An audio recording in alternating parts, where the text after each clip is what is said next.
ঢাকার সাথে একই সময়ে দেশের বিভিন্ন স্থানে বিএনপি চেয়ারপারসন ও সাবেক প্রধানমন্ত্রী খালেদা জিয়ার গায়েবানা জানাজা অনুষ্ঠিত হয়েছে। প্রতিনিধিদের পাঠানো তথ্যচিত্রে আরও জানাচ্ছেন আবরার মাহি।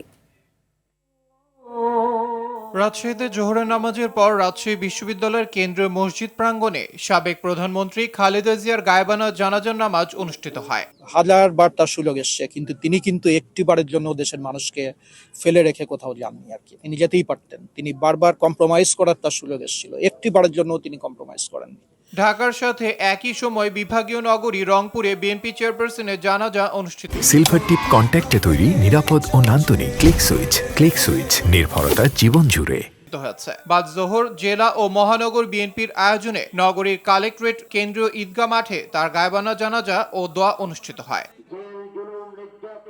গাজীপুরের কালিয়াকৈরে বড়ইবাড়ি আদর্শ ডিগ্রি কলেজের মাঠে সাবেক প্রধানমন্ত্রী খালেদা জিয়ার গায়েবানা জানাজাত অনুষ্ঠিত হয়েছে। জানাজা শেষে তার রুহের মাগফিরাত কামনায় বিশেষ দোয়া ও মোনাজাত করা হয়। নড়াইল কুড়িরোব মাঠে বিএনপি চেয়ারপারসনের গায়েবানা জানাজা অনুষ্ঠিত হয়েছে। জেলা বিএনপির আয়োজনে এ জানাজা সম্পন্ন হয়।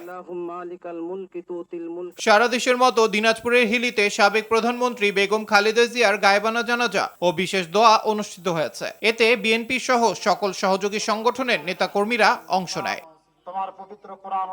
আবরার মাহি, RTV।